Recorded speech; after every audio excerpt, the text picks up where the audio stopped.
할렐루야.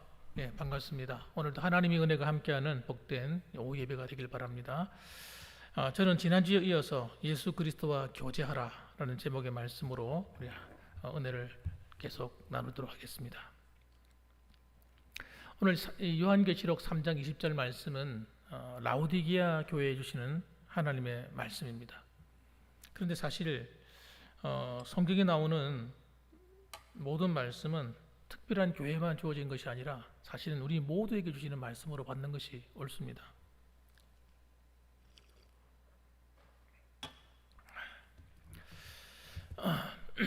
왜냐하면 오늘 살아가는 우리 교회 안에 보면 이런 여러 종류의 교회들이 사실은 혼선에 서로 이렇게 섞여 있기 때문입니다. 성도의 신앙의 삶도 똑같은 신앙의 삶을 사는 것이 아니라 다 이렇게 섞여 있어요.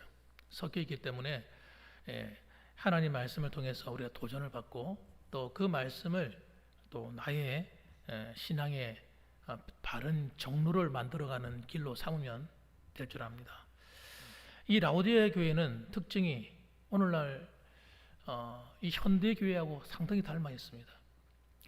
이 당시에 라오디게아는 굉장히 그 의학이라든지 이런 약품이 아주 발달해 있는 그런 도시였습니다.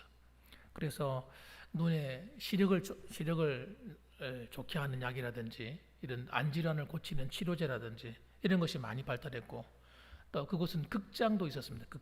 극장이라든지 또는 경기장 또 심지어는 대중목욕탕까지 있었어요.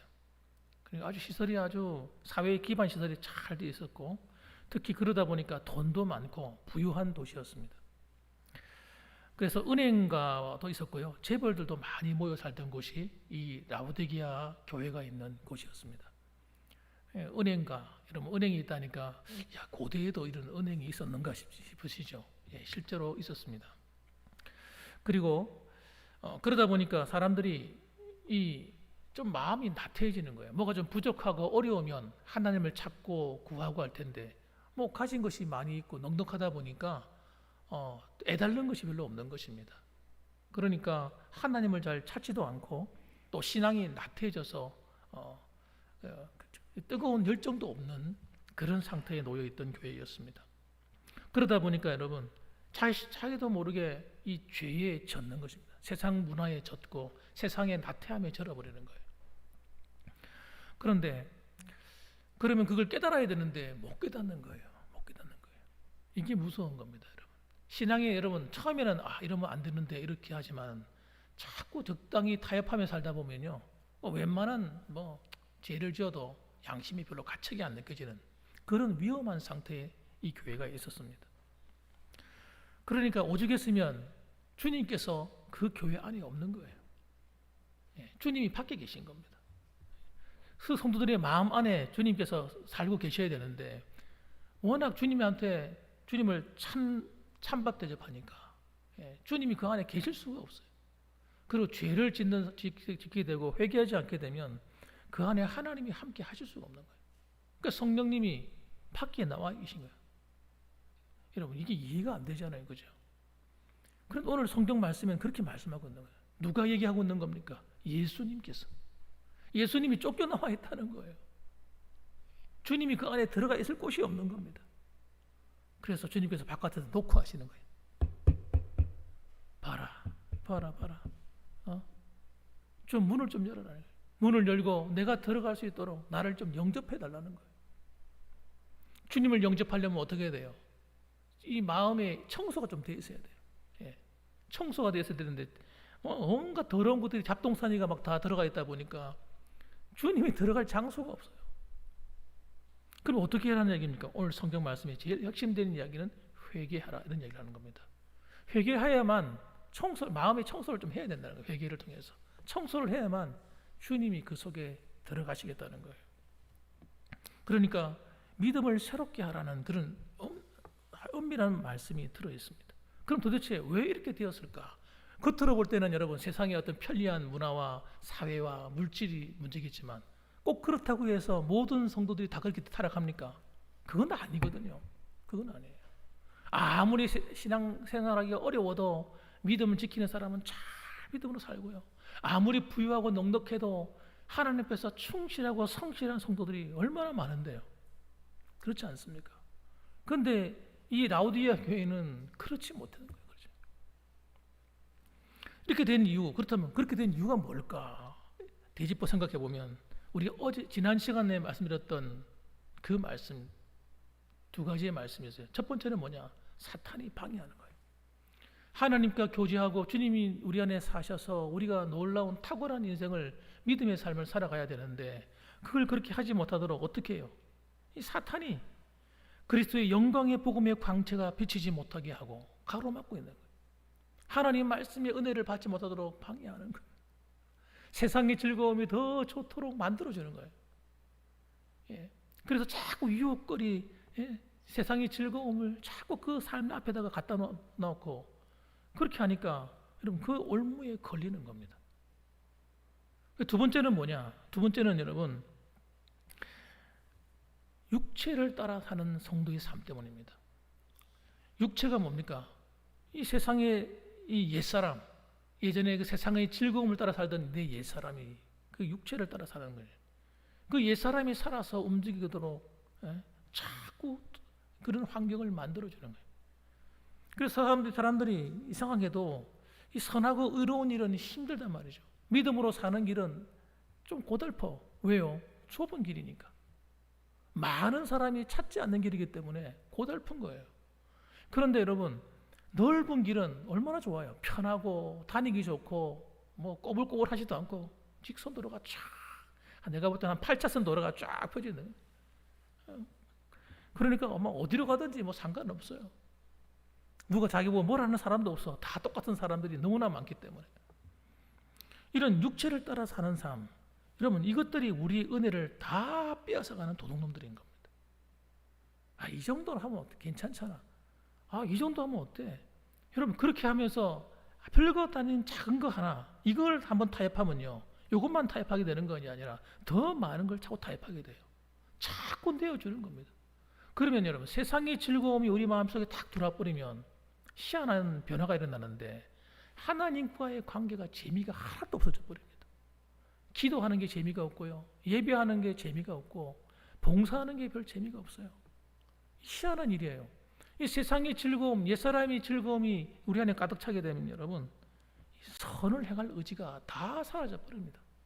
로마서 7장 18절 말씀 보면 내 속 곧 내 육신에 선한 것이 거하지 아니하는 줄을 아노니 원함은 내게 있으나 선을 행하는 것은 없노라. 사도 바울도 그런 고백을 했단 말이에요. 우리 안에 있는 이 죄의 욕심이 자꾸 우리를 끄집어 당겨서 옛사람의 성품으로 돌이키려 한단 말이에요. 그런데 이 싸움을 잘 싸워서 그런 것들을 이겨내고 믿음으로 우뚝 서야 되는데 성도들이 신앙생활하면서 그 과정이 없는 거예요. 믿음의 선한 싸움을 싸우는 그 과정이 없어. 그러니까 여러분 선한 싸움을 싸우려고 하는 의지가 있어야 되는데 그 의지가 사라지고 없다. 처음에는 안 그랬단 말이에요. 처음에는 안 그랬어요. 처음에 믿음으로 살아야지, 하나님 말씀대로 살아야지 이랬는데 어느 순간 그 마음이 어디 갔는지 없는 겁니다. 그래서 이런 사탄의 교묘한 술수와 유혹과 두 번째 우리 안에 있는 이 옛사람의 이런 육체의 소욕이 우리로 하여금 주님과의 교제를 자꾸 깨트리도록 만드는 겁니다.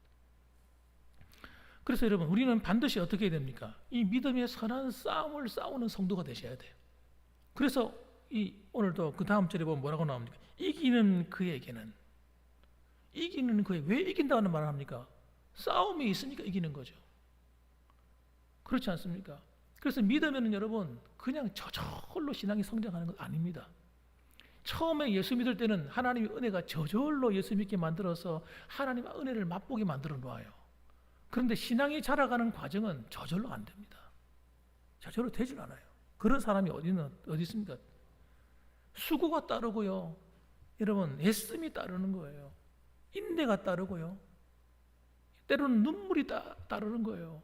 하나님 말씀대로 살아야 되는데 못 사니까 괴롭잖아요. 울어야지. 여러분 그런 마음 아프고 속상한 이런 과정들이 없이 저절로 신앙이 자라지 않는 거예요. 그런데 그러면 여러분, 우리가 주님 안에 거하고 주님이 내 안에 거하는 이 교제가 일어나면 어떤 일이 벌어지느냐? 하나님께서 주시는 큰 은혜가 임하게 되는데, 그 중에 첫 번째가 우리의 마음의 갈급함, 공허함이 싹 해결돼 버립니다. 하나님과 관계가 다 끊어진 사람들의 특징이 뭐냐? 세상적인 쾌락적인 즐거움은 있는가 모르겠는데 돌아서면 허무한 거예요. 허무함을 느껴요. 마음이 그냥 텅 빈 것 같아요. 돌아서면 외롭고요, 허전하고 공허한 거예요. 내가 뭐하러 살지?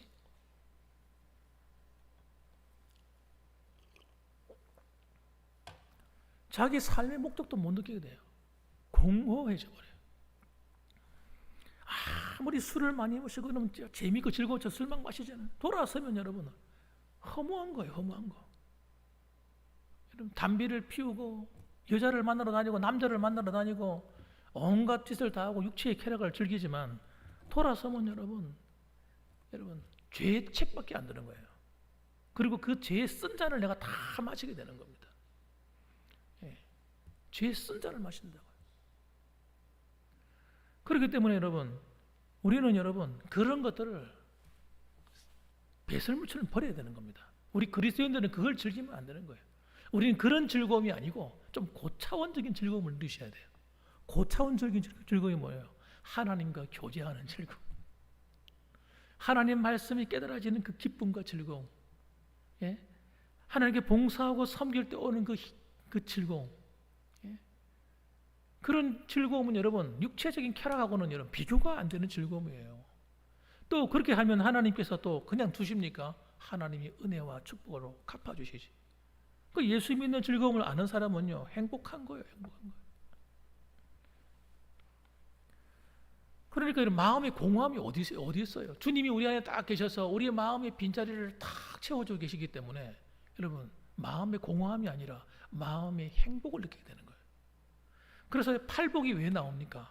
예수님을 영접하는 사람들은 8가지의 축복이 오는 거예요. 그 축복이 전부 다 외부로부터 오는 것이 아니라 안으로부터 생겨나는 겁니다. 예. 심령이 가난한 자, 겸손한 자예요. 겸손의 은혜를 입은 자. 그러면 겸손한 사람을 싫어하는 사람이 어디 있어요? 하나님도 기뻐하지만요 사람들도 겸손한 사람을 미워하지 않습니다. 교만한 사람을 미워하고 그런 사람 거리를 두려고 하지. 여러분 겸손한 사람은 누구나 환영이에요. 하나님 나라뿐만 아니라 이 세상 사람들도 좋아한다니까. 처음에는 무시해도 나중에는 그 진가를 다 알게 돼. 여러분 마음이 온유한 자, 그 사람 싫어하는 사람이 어디 있어요? 여러분 마음이 온유한 자가 땅을 차지하는 거예요. 예? 하나님께서 그 사람의 지경을 넓혀준다고요. 마음이 온유한 사람은 손해보는 거 같잖아요. 우리가 볼 때 손해보는 것 같은데 하나님 앞에 결국은 그렇게 되지 않는 거예요. 마음의 온유한 자가 진정한 행복을 누리게 되고 진정한 복을 받는 겁니다. 이런 이 팔복의 내용을 하나하나 살펴보면요 전부 다 마음으로부터 일어나는 변화예요. 왜요? 주님이 내 안에 오셔서 함께 살아주시고 교제함으로 일어나는 축복인 겁니다. 이 팔복을 누려야만 진짜 행복한 성도의 삶이 되는 겁니다. 그 다음에 또 두 번째로는 여러분 주님께서 우리 안에 다 오시는 순간 우리의 모든 걱정, 근심, 염려를 다 해결해 줍니다. 여러분 이걸 확실하게 믿으셔야 돼요. 살아가다 보면 걱정 하나 없는 사람 어디 있고 염려 없는 사람 어디 있겠습니까? 두려울 일 하나 안 생길 일이 어디 있겠어요? 그런 일이 찾아올 때가 있어요. 그런데 주님이 우리 안에 딱 있는 사람은요 그게 그렇게 크게 동요되지 않습니다. 그것 때문에 그냥 놀래가지고 엄마야 이래가지고 막 흥분해가지고 죽겠다고 막 그러지 않게 되는 거예요. 왜? 주님이 내 안에 계시니까 야 걱정하지 마. 내가 너와 함께하고 있어. 그래 평안을 너에게 끼치노니 곧 나의 평안을 너에게 주노라. 주님이 주신 이 평안은 여러분 그냥 무조건 그냥 마음이 조용한 상태가 아니에요. 하나님 자신이 나를 딱 보호해 주기 때문에 오는 평안 겁니다. 예? 하나님이 나의 보호자가 되시고 그분이 나의 주권자가 되시고 그분이 나의 삶을 다스려 주시고 그분이 나의 모든 약함과 강함과 부유함과 가난함과 모든 것에서 나를 책임지시기 때문에 여러분 우리가 평안해지는 거예요. 그게 그냥 내 영이 알아 그냥. 내 영이 그냥 그걸 느끼고 기뻐하는 겁니다. 그래 평안할 수밖에. 심지어는 평안함을 뛰어넘어서 어떤 사람은 기뻐하는 거예요. 기도하다가 기뻐가지고 어려움을 만났는데 기도하는데 찬송이 흘러나오고 막 기뻐가지고 견딜 수가 없는 거예요. 예? 여러분, 그런 마음이 어디서 생깁니까?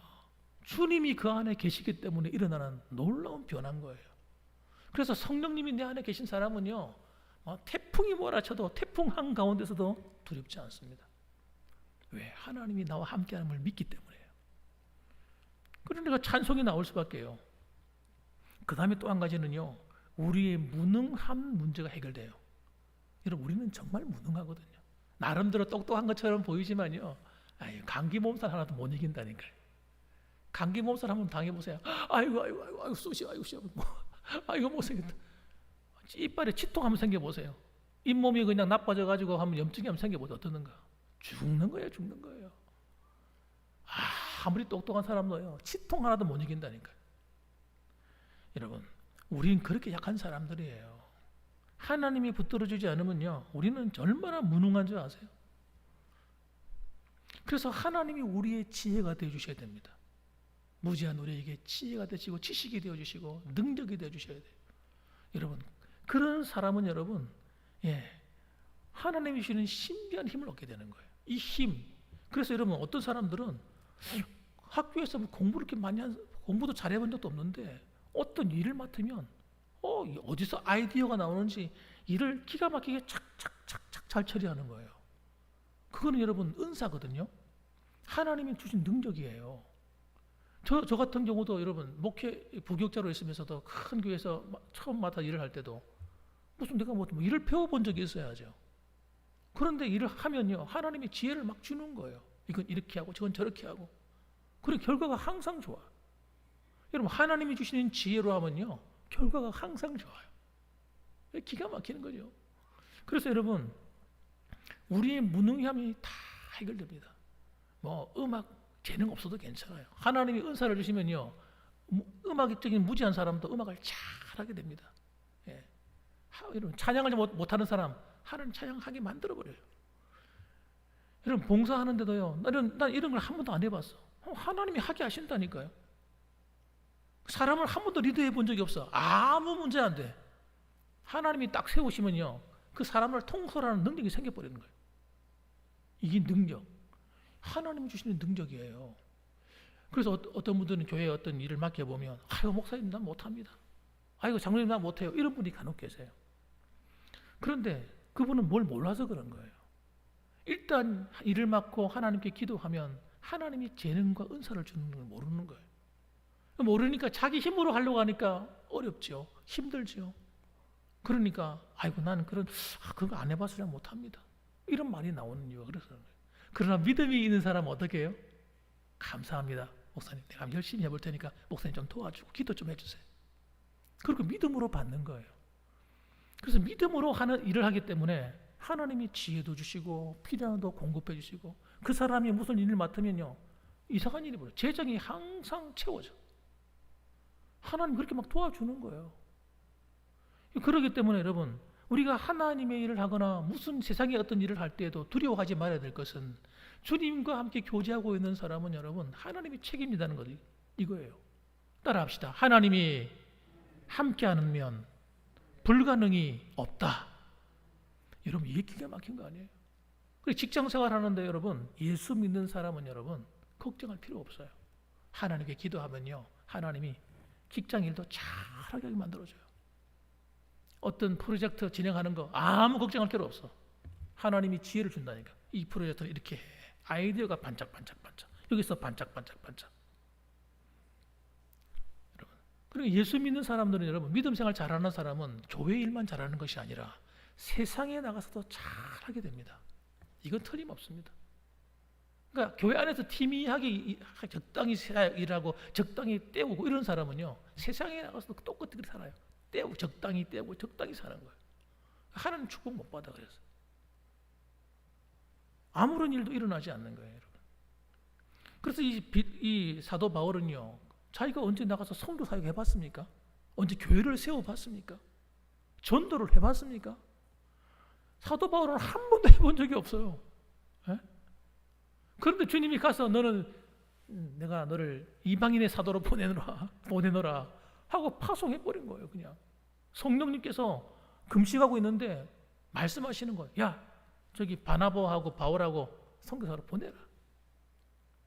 그래가지고 떠밀려가지고 간 거예요. 사람이 보낸 게 아니에요.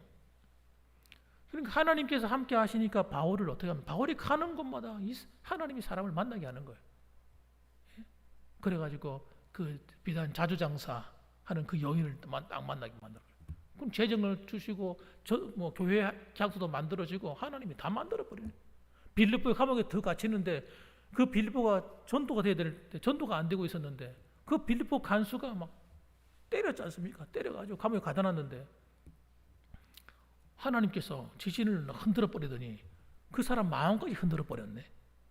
그래가지고 그 빌립보 그 간수하고 그 가족이 전부 다 세례받고 예수 믿고 구원받아 버렸어요. 첫 번째 교회가 생겨버렸어.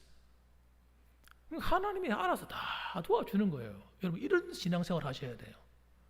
여러분, 예수를 믿어도 하나님이 알아서 다 해주는 신앙생활 해야지 내가 살겠다고 막 몸부림치고 아이고 힘들어 죽겠다 못해 먹겠다 이런 신앙생활 하면 안 됩니다. 여러분, 우리가 하나님을 기쁘시게 하면요 하나님이 우리 앞길을 착착착 길을 안내하십니다. 그러니까 바울이 뭐라고 얘기합니까? 내게 능력 주시는 자 안에서 내가 모든 것을 할 수 있었다고 그렇게 고백하는 거예요. 한번 따라합시다. 내게 능력 주시는 자 안에서 내가 모든 것을 할 수 있느니라. 에이, 목사님 웃기지 마세요. 그러니까 나하고 안 맞는 말이에요. 그럼 어쩔 수 없는 거예요. 그럼 어쩔 수 없는 거예요. 그 믿어지지 않은 사람은. 그 믿음이라는 게 여러분, 이런 믿음의 세계라는 것은 오묘한 거예요. 여러분, 아무리 불가능한 것도 어떤 사람 믿어지는 사람이 있어요. 그러면요 그 불가능이 가능하게 돼버려요. 저는 그래서 여러분 이왕 믿을 바에는 불가능을 믿으려고요. 이왕 믿을 바에는 하나님이 그 크신 하나님인데 모든 사람이 안 된다는 그거 한번 믿어보려고요. 사랑하는 성도 여러분, 이왕이면 그렇게 믿고 사셔야 돼요. 그러면요 뭐 걱정할 게 뭐가 있어요. 뭐 안 되면 하나님 책임이고 내 책임 없어. 여러분, 하나님 그런 배짱이 있어야죠. 뿐만 아니라 여러분, 하나님은 우리의 불행의 문제, 실패의 문제도 해결해 줍니다. 우리가 어려운 일을 살아가다 보면 때로는 안 좋은 일을 만날 때가 있어요. 때로는 우리가 열심히 했는데 안 돼서 실패할 때가 있어요. 여러분, 그런데 그것마저도 하나님은요 좋게 하시는 분이에요. 예. 아름답게 만드시는 분이에요. 오늘 그 마가복음을 읽다 보면요 9장 23절 말씀에 예수님이 하시는 말씀이, 아니 자기 아이가 귀신이 들려가지고 이건 애가 막 맨날 물에 막 들어가려고 집어 던지니까 귀신이 그 속에 막 집어 들어가니까 아버지가 불안해가 견딜 수가 없는 거예요. 그런데 여러분, 이런 귀신 들리는 사람을 누가 고칩니까? 의사가 고칩니까? 또 특별한 종교인들이 있어도 그 당시에 있는 사람 능력이 없는 거예요. 고치질 못하는 거예요. 그래서 예수님께 나왔는데 그 제자들도 못 고치는 거예요. 원래 제자들은 여러분 귀신을 쫓아내고 했거든요. 그런데 그날따라 이 귀신이 떠나가지도 않을 뿐더러 정말 그렇게 끈질기게 괴롭히는 겁니다. 예수님께서 변화산에 내려오셔가지고 하시는 말씀이 정말 안타까운 마음으로 제자들을 바라보면서 하느냐, 이놈들아 왜 그렇게 믿음이 없냐 책망을 하셨어요. 그러면서 그 애 아버지한테 이렇게 말했습니다. 예수께서 이르시되 할 수 있거든이 무슨 말이냐, 믿는 자에게는 능치 못함이 없느니라. 그렇게 야단을 쳤어요.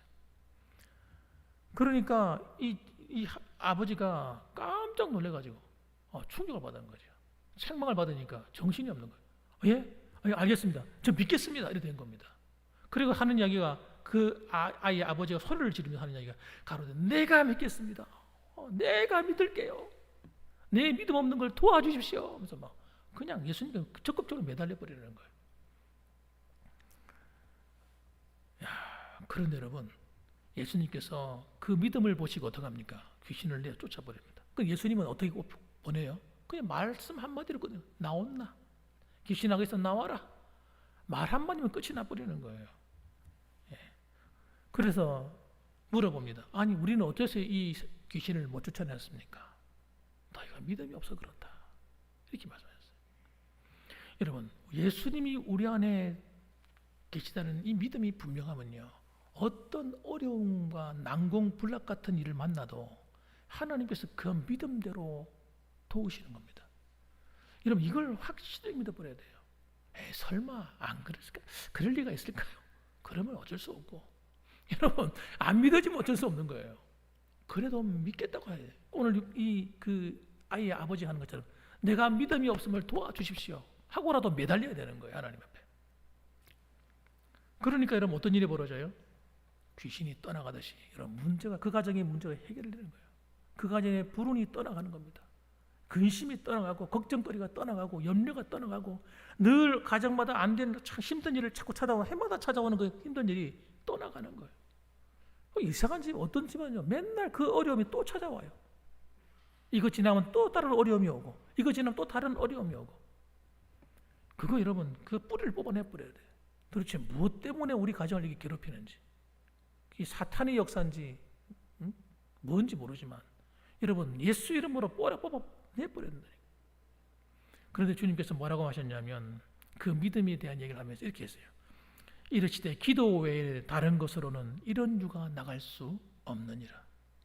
특히 영적인 문제가 관계가 되어 있는 문제, 이런 경우 특히 여러분, 기도 외에는 이런 문제가 나갈 수 없다는 거예요.